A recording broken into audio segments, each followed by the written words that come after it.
The 30th of April 2018, 1347 article. View option by Ko Byung-jun. Seoul, April 30th. Yonhap, as the United States appears to be considering applying the roadmap that it employed in making Libya dismantle its nuclear program to North Korea. The method, focusing on swift denuclearization and thorough verification, is drawing keen attention amid worries that it would not stand a chance of success in the North.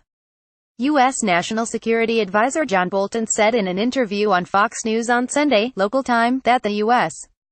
has very much in mind the Libya model in dealing with the North's nuclear problem. Bolton, known for his hawkish views on security issues, said so when asked if Pyongyang should not expect rewards before giving up all of its nuclear weapons.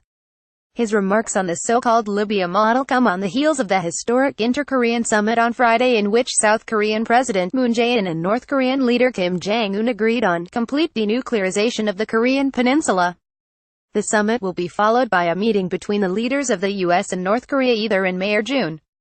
The Libya model refers to the method used to force Tripoli to give up its nuclear weapons program, which has been hailed as a success story in which the U.S. thwarted nuclear weapons development in a relatively short period of time. Libya sought to develop its own nuclear weapons in a bid to ensure its security against worsening relations with the U.S. over its role in the bombing of Pan Am Flight 103 over Scotland in December 1988. In the face of crippling sanctions and growing isolation from the international community, coupled with threats to its security following the U.S. war in Iraq, Libya declared a willingness to give up its nuclear program in 2003. The pronouncement was made proactively without any promise of rewards from the U.S. The Libya case is seen as quite successful in that it took less than 2 years to complete the whole process, which ran the gamut from inspection, verification, dismantlement of nuclear facilities and relocation of nuclear program components to the United States, a swift and clear-cut achievement that has been beyond reach in the case of the North. Bolton's reference to Libya seems to demonstrate Washington's will to avoid the protracted and eventually failed process it took in persuading the North to forego its nuclear weapons program.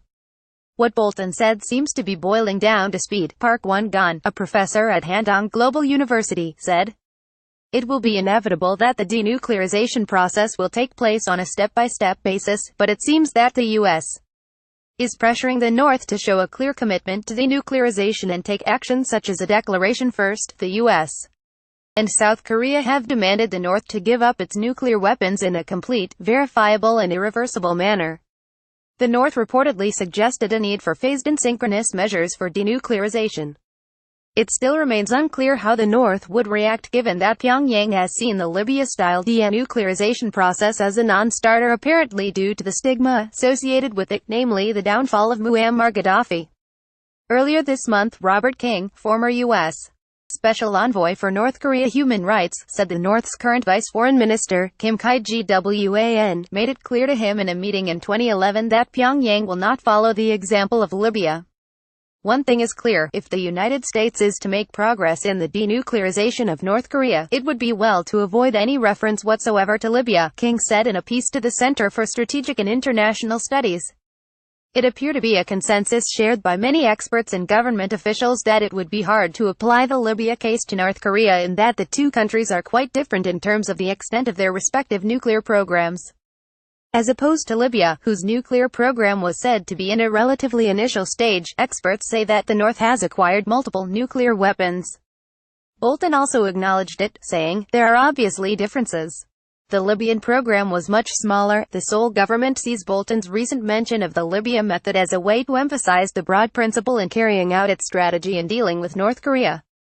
It also emphasized that there would not be a one-size-fits-all method in denuclearization efforts. "It will be hard to apply the Libya method to North Korea considering the different extent of the development of its nuclear weapons program," a government official said on condition of anonymity. It can be construed as a commitment that it will not repeat the mistake of the past, which inevitably brings attention to the success story it had in Libya. Kokobit.yna.co.kr. End.